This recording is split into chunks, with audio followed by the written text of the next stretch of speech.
Ang templo! Nasusunog ang templo!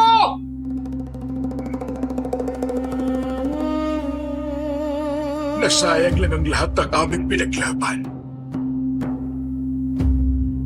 Simula pa noong kapanahunan ni Abraham, ipinaglaban na ng mga Hudyo ang lupang na ipinatapos.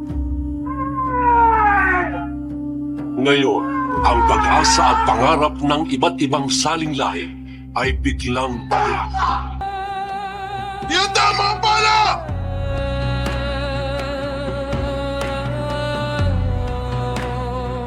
Tira!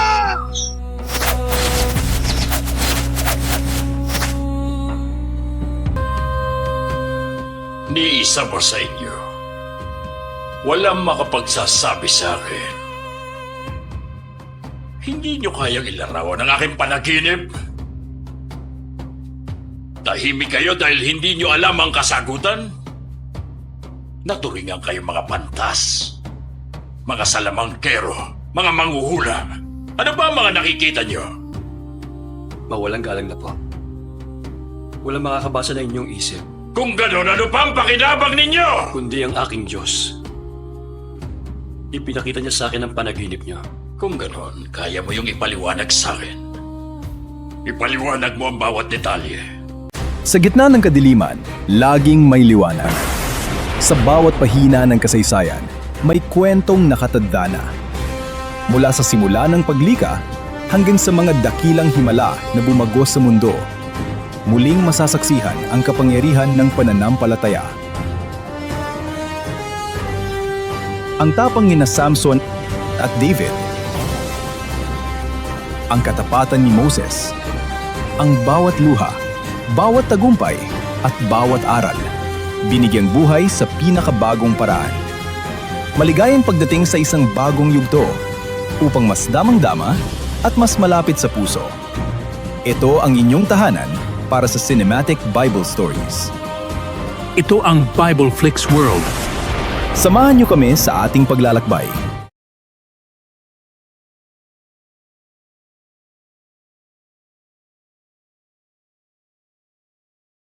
Ang nakaraan.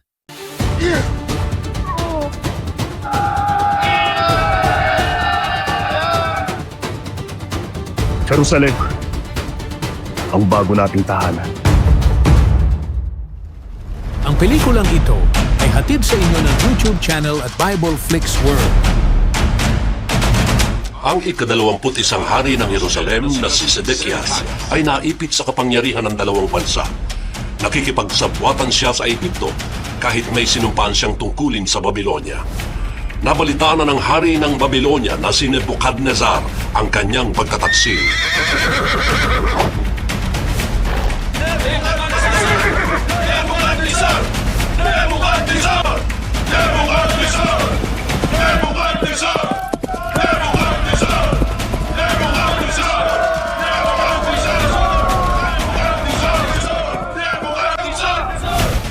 Lulusubin natin ang Jerusalem!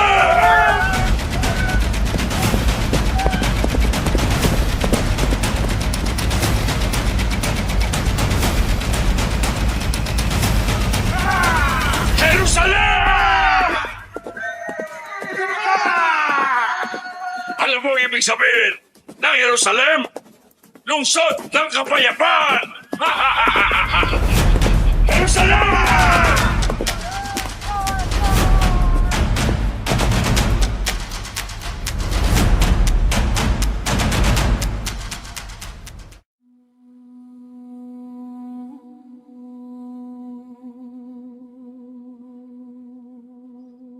Simula pa noong panahon ni David, ang mga propetang tulad ni Jeremias ang gumagabay sa mga hari. Sila ang tagapamagitan ng Israel sa Panginoon. Ngunit binaliwala nila ang mga babala ni Jeremias. Ngayon, ihahatid niya ang pinakahuling mensahe kay Sedekias. Kung hindi sila susuko kay Nebuchadnezzar, mamamatay sila.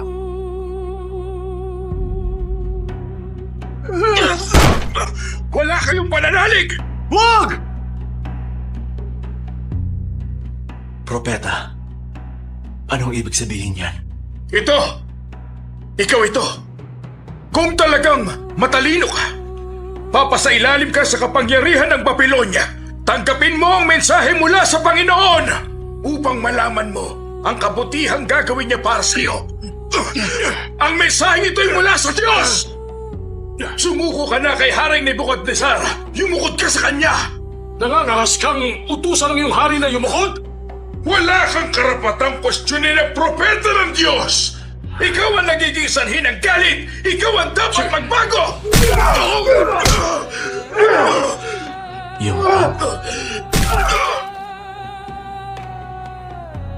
Alisin sa harap namin ang taksil na yan! Magpapadala ng kapahamakan ng Diyos mula sa Babylonia!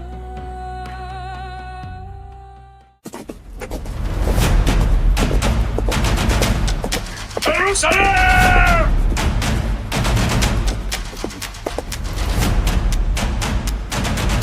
Bilisan niyo! Pumirga sila! Pinipasok na! Bilis! Pasok kayo! Bilisin niyo! Hindi muna isang ko! Hindi na maaari! Pasukin niyo kami! Pinasya!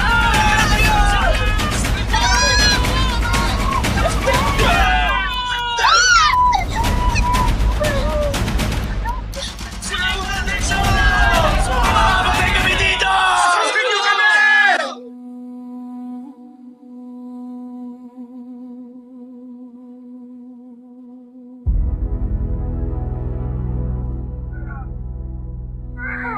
Napaliligiran na ba ang buong lungsod? Mapamalari. Dapat walang makatakas.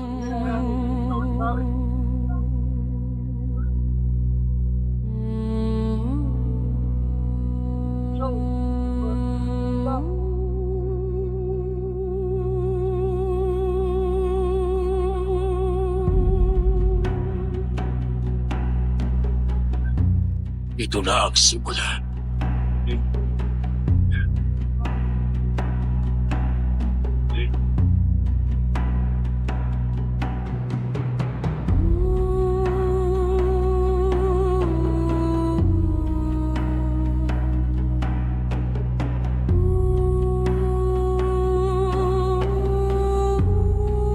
Makalipas ang 18 buwan, nagsimula ng magutom ang mga biag na Israelita.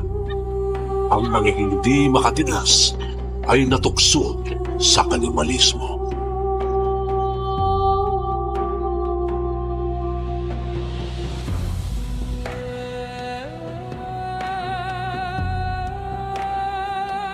Ihanda mo ang bala!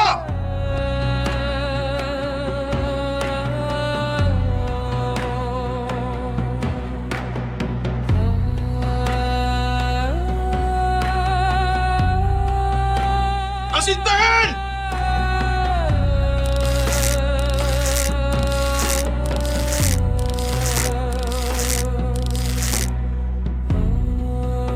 Tira!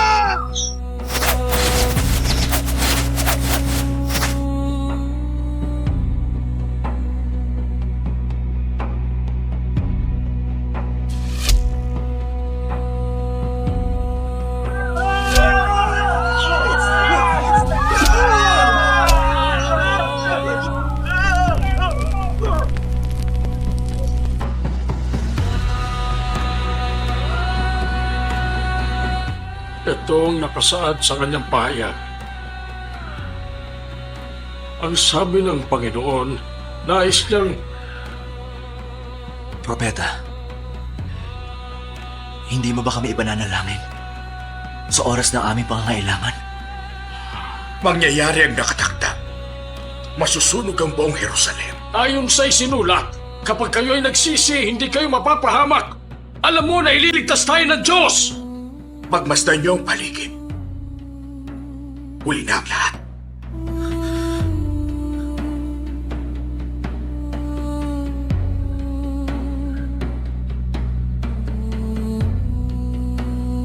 Simulan na! Simulan na!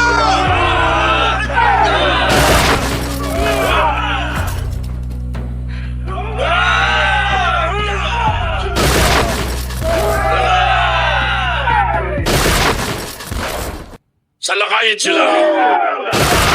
Malapit na! Hindi magtatagal, magtatagumpay tayo! Ano ba nakabutan nyo sa Jerusalem? Lusubin at patayin!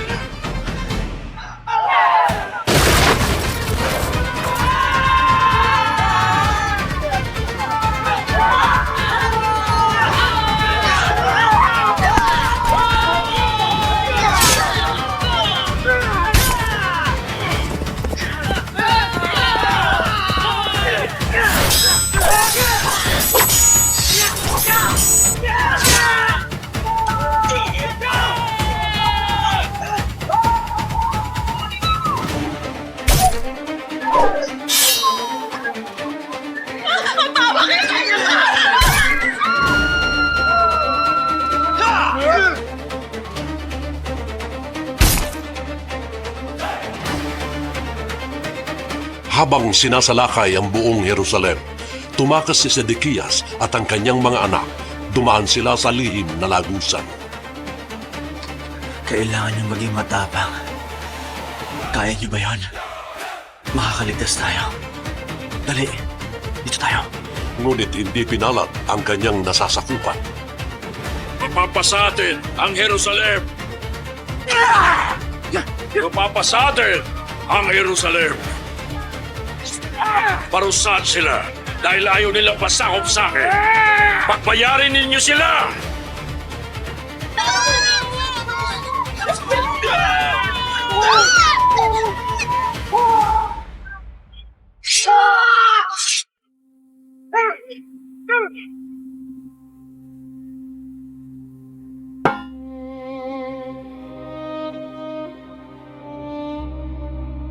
Yun ang mga ari-arian. Magkatapos sunugin ang buong templo.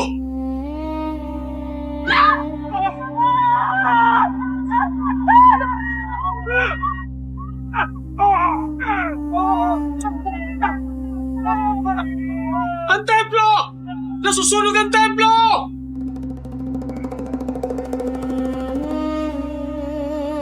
Nasayang lang ang lahat ng aming pinaglaban. Simula pa noong kapanahunan ni Abraham, ipinaglaban na ng mga Hudyo ang lupang ay pinatapos. Ngayon, ang pag-asa at pangarap ng iba't ibang saling lahi ay biglang tumakas sila upang iligtas ang kanilang buhay. Kabilang sa kanila ang isang lalaking nagngangalang Daniel. Dito tayo, Daniel. Panginoon, tulungan niyo kami! Dahan-dahan mo!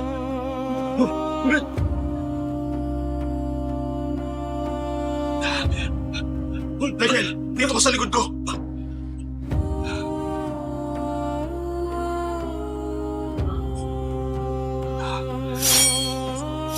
Sandali!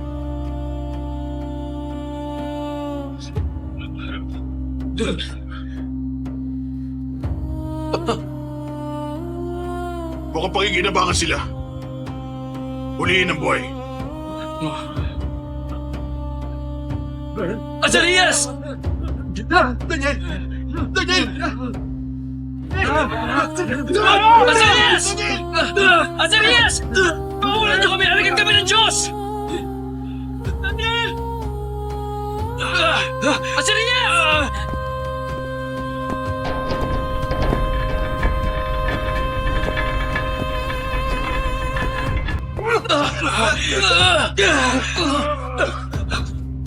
Hanapin si Sedekias.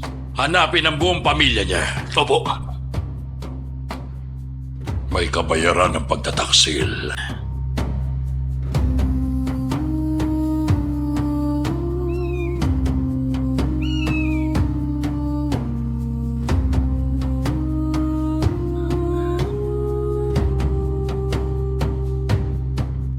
Huwag kayong mag-alala mga anak. Ligtas na tayo.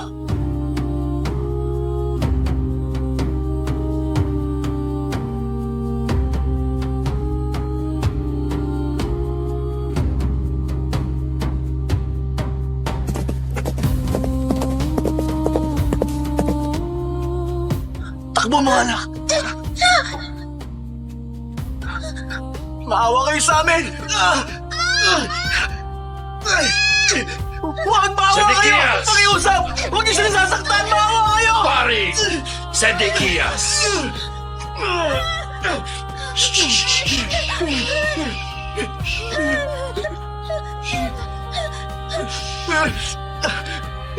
Wag! Maawa kayo! Wag! Wag! Parang awan niyo na!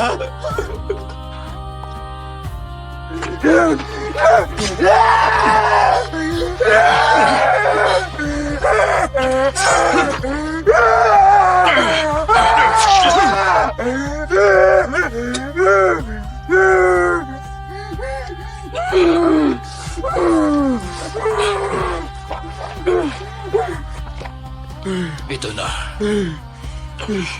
Ang huli mong masasaksihan.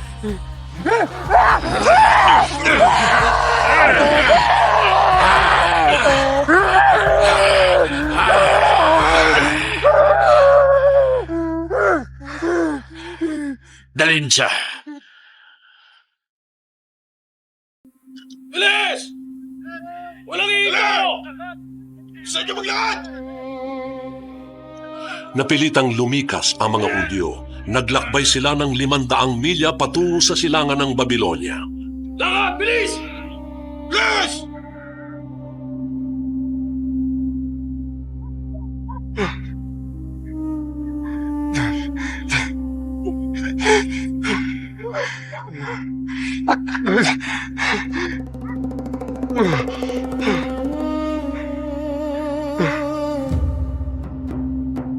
Isa si Jeremias sa ilang nakatakas. Nagtungo siya sa Ehipto at hindi na muling nagbalik.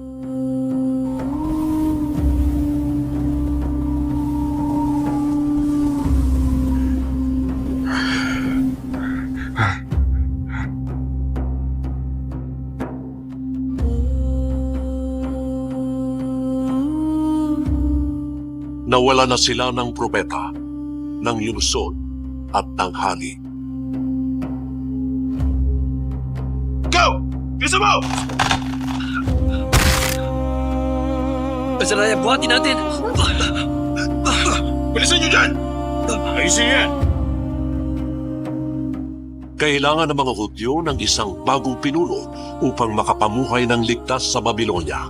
Isang lalaking tulad ni Daniel.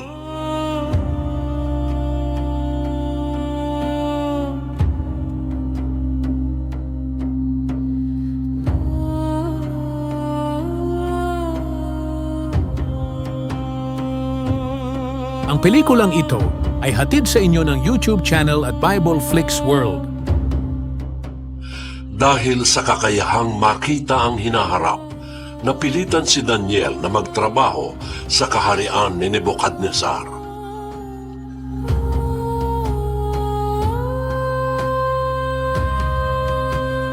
Ni isa ba sa inyo? Walang makapagsasabi sa akin. Hindi nyo kayang ilarawan ang aking panaginip? Tahimik kayo dahil hindi nyo alam ang kasagutan?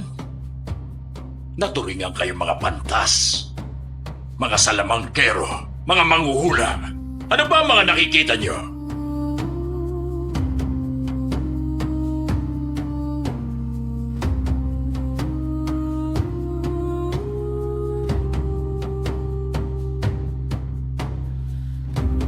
Mahal na hari, mawalang galang na po. Walang makakabasa ng inyong isip, Kung gano'n, ano pa ang pakinabang ninyo? kundi ang aking Diyos. Ipinakita niya sa akin ang panaginip niya. Kung gano'n, kaya mo yung ipaliwanag sa akin. Ipaliwanag mo ang bawat detalye. Nakita niyong higanteng ribulto ng isang lalaki. Ang ulo nito ay gawa sa dalisay na ginto. Nang biglang may batong natipak sa bundok, kaya ito ay nadurog. Alam kong yun ang panaginip ko. Anong ibig sabihin nun? Ang ribulto ay simbolo ng mga susunod na kaharian. Ang inyong kaharian ang pinakamatatag. Kayo ang katumbas ng ulong ginto. Ano yung batong dudurog sa ribulto? Yun ang kaharian ng Diyos. Magtatayo siya ng kahariang mamumuno sa buong mundo sa habang panahon. Wawasakin ng Panginoon? Opo, mahal na hari.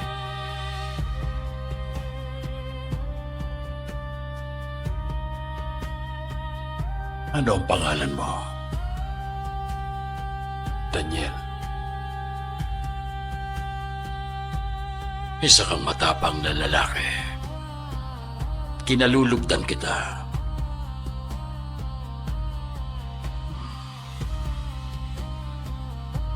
Paglilingkuran mo ako.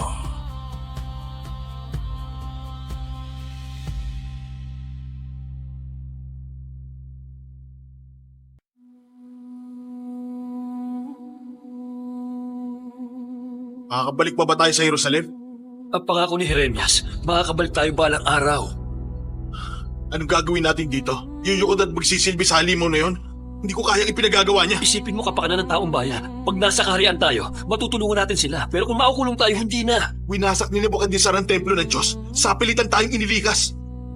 Ang pangalan ko ay Asarias, ang taong tinulungan ng Diyos. Mananalangin ako na tulungan niya ako ngayon. Kapag sinuwi mong hari, ipapapatay ka.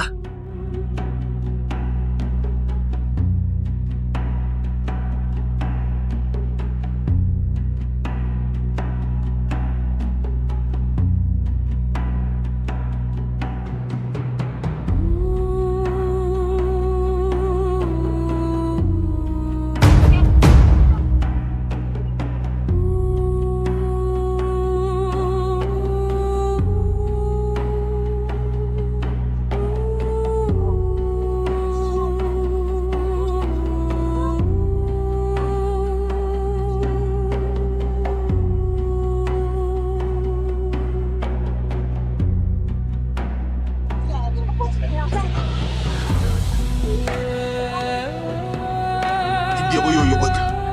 Hindi ko yan sasambahin.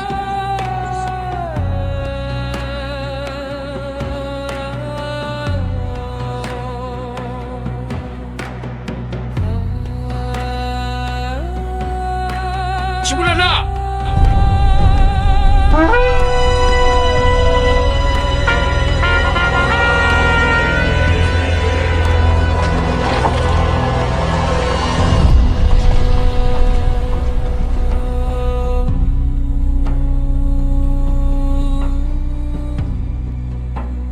Puso namin kayong susundin. Sa siyo kami ko kayo! matatakot. Ipadaman ninyo ang inyong presensya. Buong puso namin kayong susundin. Sa inyo lang kami matatakot. Ipadaman niyo ang inyong presensya. Dakpin sila! Mga kaibigan, susubukin ang inyong pananampalataya. Daniel.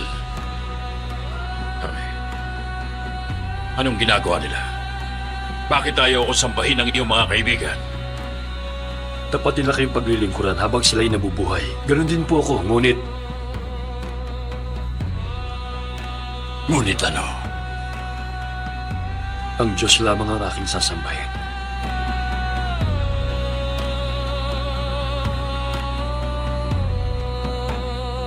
Yuyukod sila sa aking harapan. Sa inyo lang kami matatakot. Ipadaman niyo ang inyong presensya. Makinig kayo. Maawa kayo, Panginoon. Maawa kayo sa amin. Kung kailangan baluktutin ng isang bagay na matigas at mahirap baliin, anong ginagawa natin? Idinadarang natin sa apoy. Kamahalan, Ilayo niyo yan. Tingin niyo ang aking panalangin, O Diyos. Sunan na lang namin Sunugin! Tulungan niyo, Panginoon. Sunugin sila! Kumuha ng panggatong! Panginoon, sa inyo kami sa inyo lang. Lagyan ng langis! Ipadaman niyo ang inyong presensya. Huwag niyo kami magpapayin. Bilis! Apoy!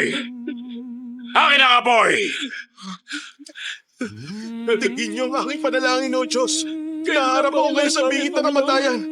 Ako'y tila unti-unting hinihilap patungo sa aking huling hagtungan. Patid niyo ang aking pangamba. Ang puso ko'y puno ng takot. Panginoon, iligtas niyo po kami!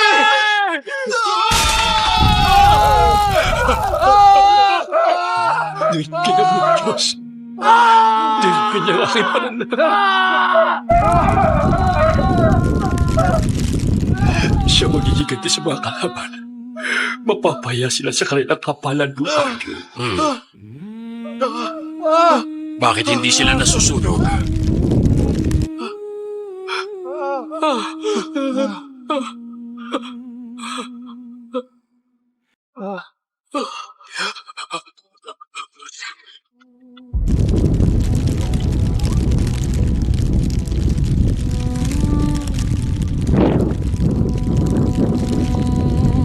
Panginoon!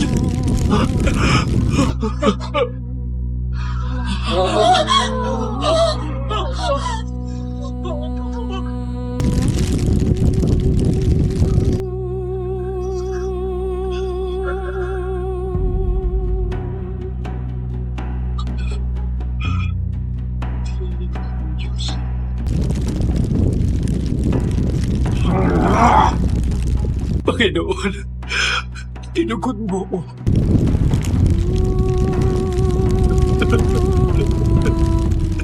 Panginoon.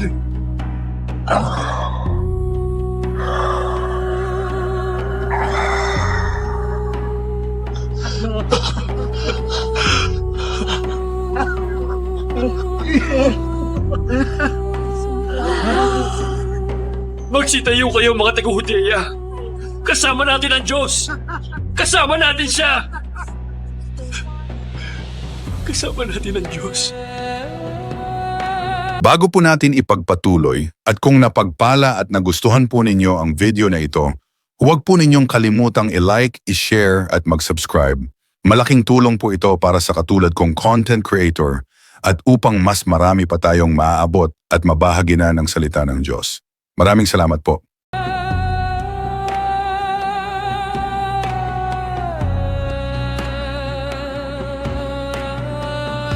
Dahil sa himala sa apoy, muling nagkaisa ang mga Hudyo. Hindi nila hinayaang manghina ang kanilang pananampalataya dahil sa paglikas, muli nilang pinagtibay ang pananalig nila sa Diyos. Ang mga kautusan at talaan ng kasaysayang tinanggap ni Moises sa bundok ng Sinai ay iningatan at tinipon sa mga aklat ni Josue, Samuel at mga hari. Nang mapagsama-sama, nabuo ang Biblia ng mga Hebreo.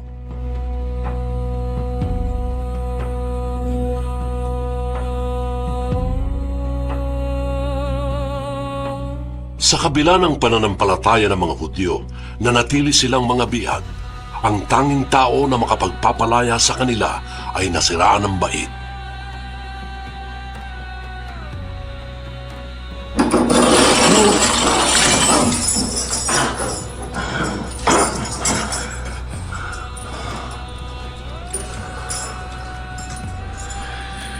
Tignan mo yung sinapit. Nebukadnezar. Ang pinakamagiting na hari. Ang naging pinakamababang uri ng tao sa mundo. Dahil sa pagmamataas mo, ito ang iyong sinapit. Pati kami, damay. Mapapalaya mo na sana kami. Ngunit bihag rin kami tulad mo.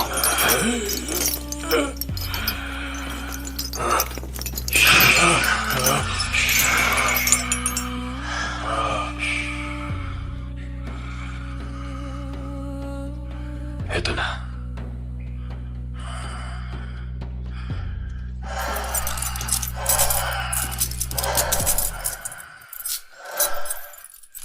Darating ang isang bagong hari. Diyos ko, naway may ligtas niya kami.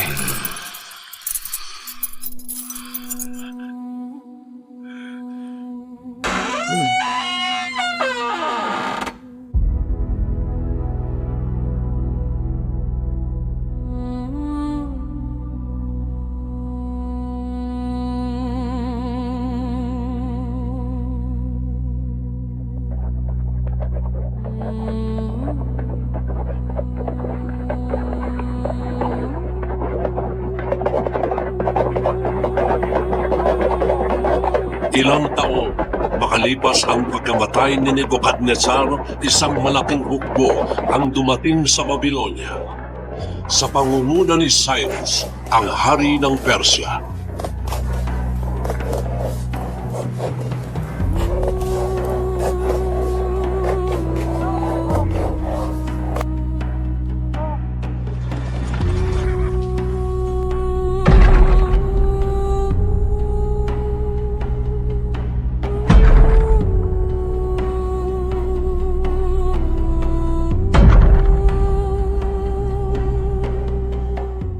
Alam ng Babylonia na wala silang kalaban-laban, kaya hinayaan nilang sakupin sila ni Cyrus.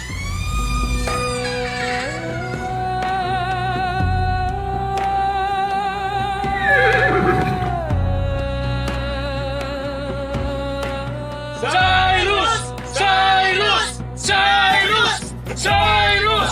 Cyrus! Cyrus! Cyrus! Cyrus! Cyrus! Cyrus! Cyrus!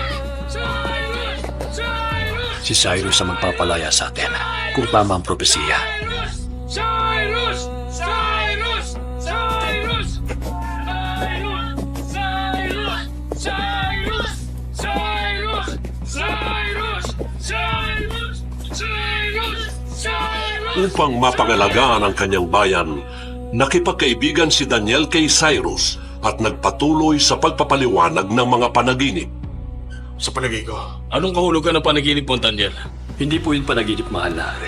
Isang propetang taga rito sa Babylonia, si Isaias, ang nagsabing, isusugong isang haring hinirang ng Diyos upang lumupig sa mga bansa. Ang pangalan niya ay Cyrus. Pinangalanan kayo ang ibig sabihin, sumasa inyo ang Diyos. Totoo kaya ang papuring yan? Kung sa bagay walang namamatay sa papuri, tunay na maraming nagawang kamangha-mangha ang mahal na hari.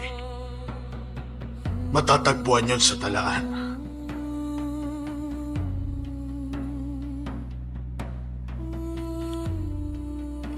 nararapat lang, hindi ba?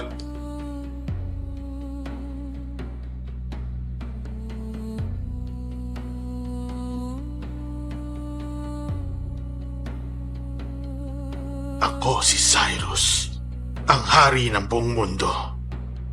Ngunit naniniwala sa lahat ng sinasabi ni Daniel na tila ba nawalan na ng sariling pagpapasya. Kailangan mawala si Daniel.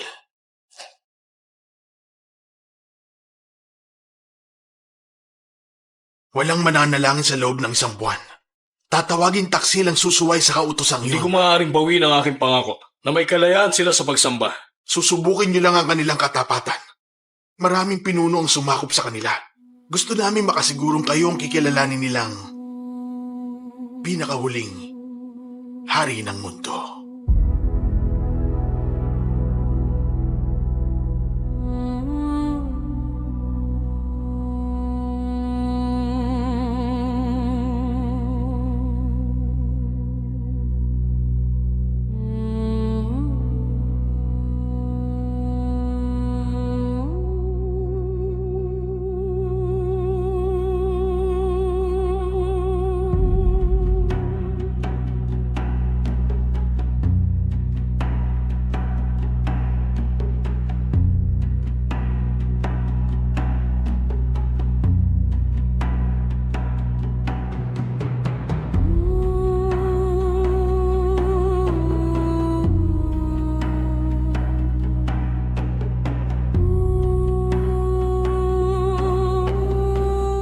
Bawal manalangin sa loob ng isang buwan. Pinahintulutan niyo ni Cyrus. Ngunit alam niya hindi tayo susunod. Nilin lang nila ang hari dahil hangad nilang mapantayan ang kanyang kapangyarihan.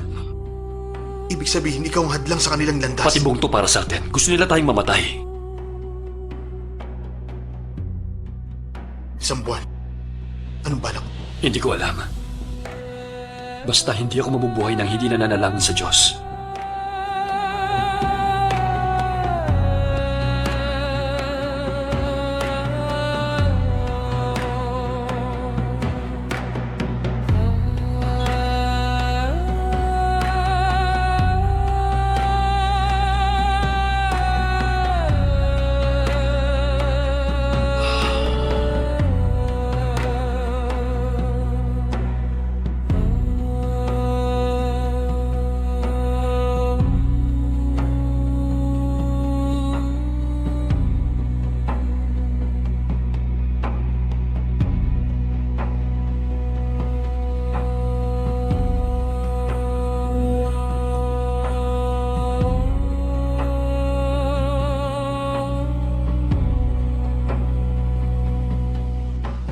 Iligtas niyo po ako, o aking Panginoon.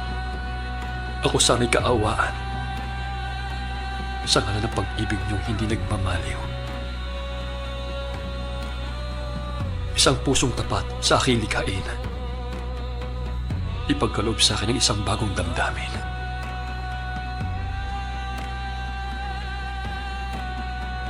Sa inyong harapan, huwag akong alisin. Espiritu niyo ang papaghariin. Ipadama sa akin ang galak na dulot ng inyong pagliligtas. Sa galak at tuwa, ako ay puspusin. Muling ibalik ang galak sa akin.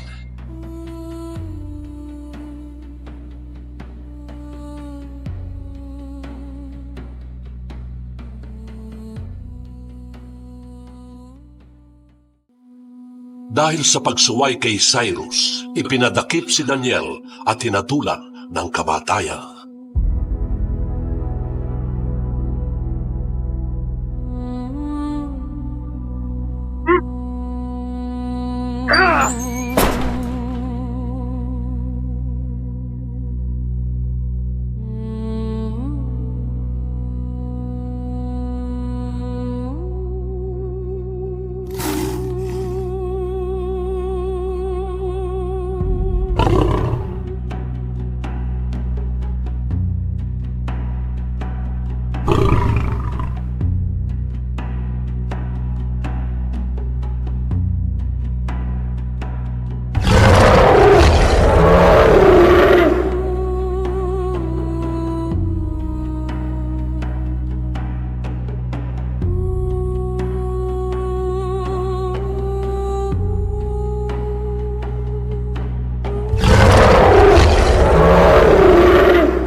Iligtas niyo ako, O Diyos.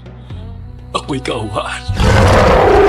Sa ngalan ng pag-ibig na hindi nagpapaliw.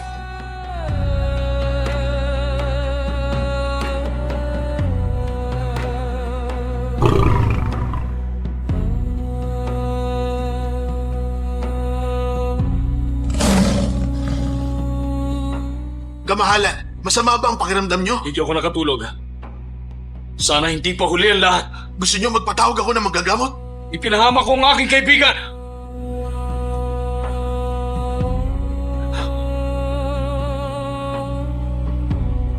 Buksan ang pinto.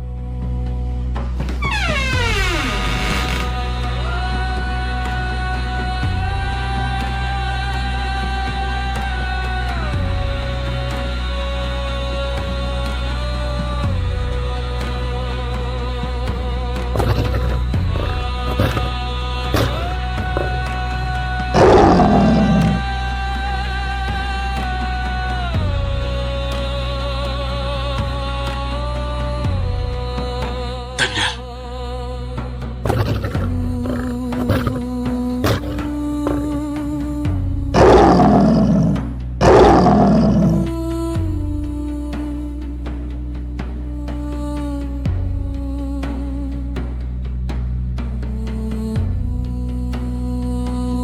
Kasama niyo ang Diyos. Totoo ang Diyos mo. Siya ang nagligtas sa'yo. Papa, Akong si Ciro na hari ng mundo, ang magpapahayag ng kautusan na babalik ang iyong bayan sa Jerusalem. Malulugod ang kanilang Diyos. Nakakalungkot lang dahil wala na silang templo upang siya ay sambahin.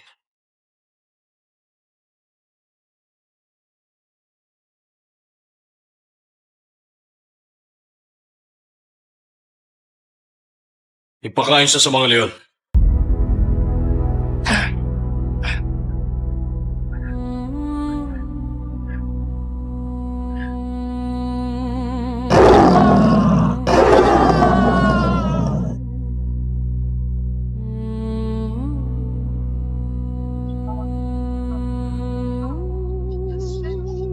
Ang pelikulang ito ay hatid sa inyo ng YouTube channel at Bible Flix World.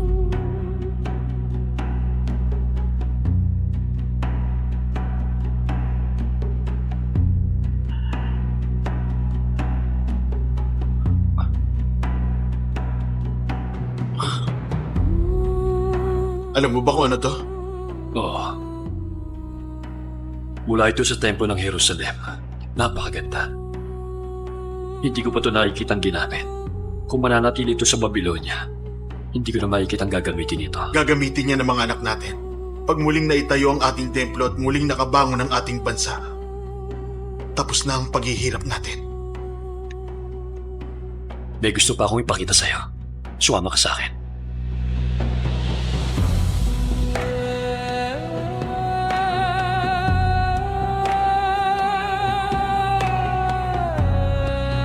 Pagmasdan mo, makakauwi ng ating mga kababayan. Makalipas sa ilang dekada ng pagkakatapoy, muli silang pinagkaisa ng pag-asa at ng iisang layunin. Napakatagal nilang hinintay ang araw na ito. Ngunit nangangamba ako sa kanilang kinabukasan. Ako'y nanaginip. Nakita kong napakalaking halimaw. Ang itsura nito ay nakapanginilapot. Wala itong kasing lakas. Taglay nito ay mga bakal ng ngipin. Nilamon nito ang buong mundo. Ngunit hindi tayo pababayaan ng Diyos. Nakita kong isang bagong pinuno. Sa aking panaginip, nakita kong isang lalaki tila anak ng tao na bumabang nakasakay sa ulap. Binigyan siya ng kapamahalaan, ng karangalan at ng kaharian. Lahat ng bansa at lahat ng lahi ay sasamba sa kanya. Hindi pa itong katapusan, Azarias. Ito pa lang ang simula.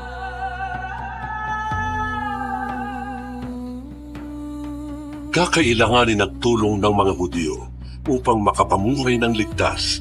Sa susunod na 500 taon, ang kanilang bansa ay paulit-ulit na lulupigin hanggang sa sumuko sila sa kapangyarihan ng Roma. Magbayad kayo ng buwis! Sakil ang mga Romano. Sumunod niyo sa akin! Malupit ang kanilang mga batas at ang kanilang mga kaparusahan. Mas matindi ang hirap na dinanas ng mga Israelita. Araw-araw, ipinananalangin ng mga tao ang pagdating ng bagong Haring David na magiging daan ng kanilang kaligtasan. Ngunit may ibang hindi makapaghintay. Sa Jerusalem, nilagyan ng marka ng Agilang Romano ang bagong banal na templo ng mga Hudyo. Isa itong kalapastanganan sa kanilang pananampalataya. Kaya nais nilang itong tanggalin. Alisin na yan! Bilis! Ilan ba?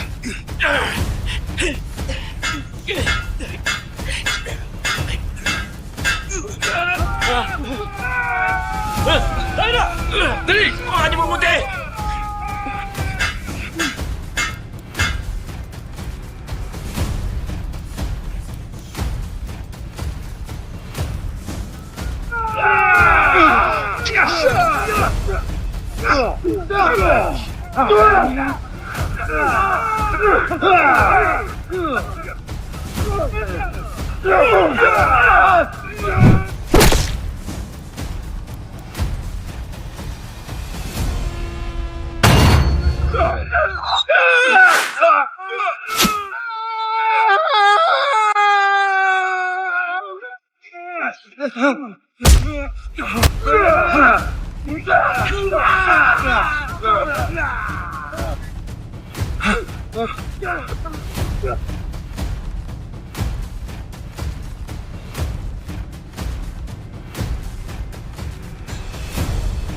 Salamat sa panonood. Naway napalalim ng kwentong ito ang inyong pananampalataya. Samahan niyo akong ibahagi ang salita ng Diyos.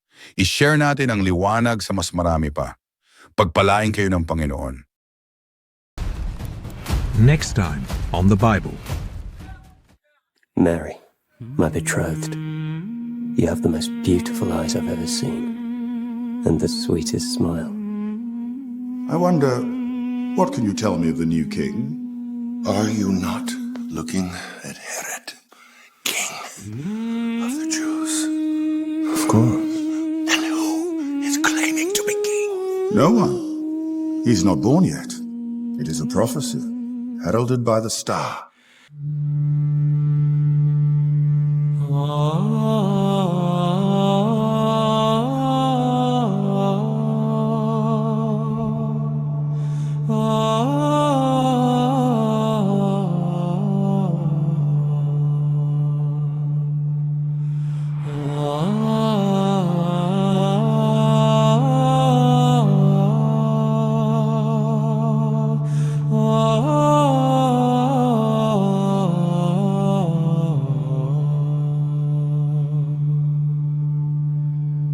Ama naming dakilang Diyos, purihin ang banal mong pangalan. Ikaw ang aming lakas at tanggulan, at pag-asa ng aming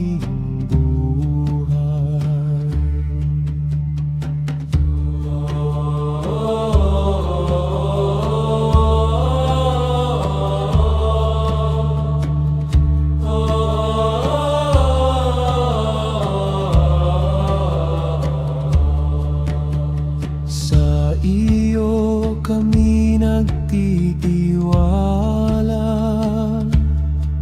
sa iyong pag-ibig magpakailanman.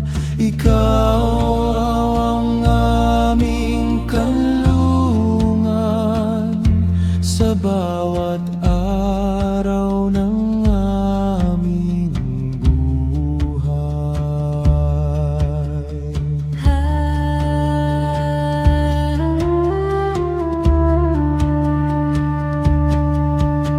turuan mo kaming lumakad sa iyong daan, gaya ng iyong lingkod na si Daniel. Bigyan mo kami ng karunungan at lakas upang manatiling tapat sa iyo.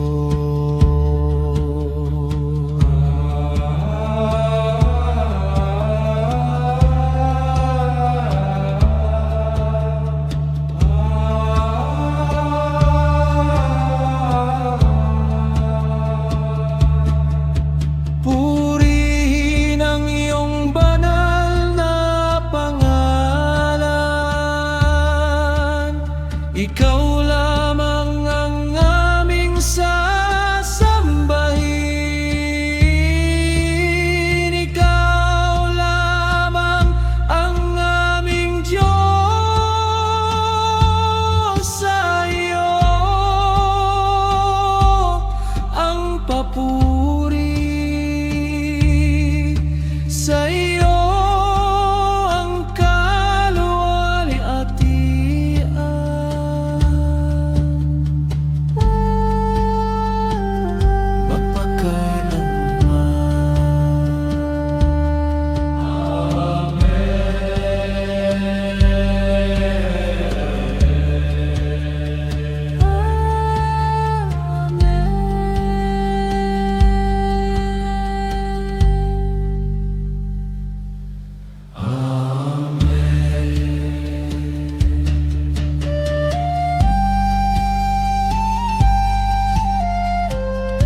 Salamat sa panonood. Naway napalalim ng kwentong ito ang inyong pananampalataya. Samahan niyo akong ibahagi ang salita ng Diyos. I-share natin ang liwanag sa mas marami pa. Pagpalain kayo ng Panginoon.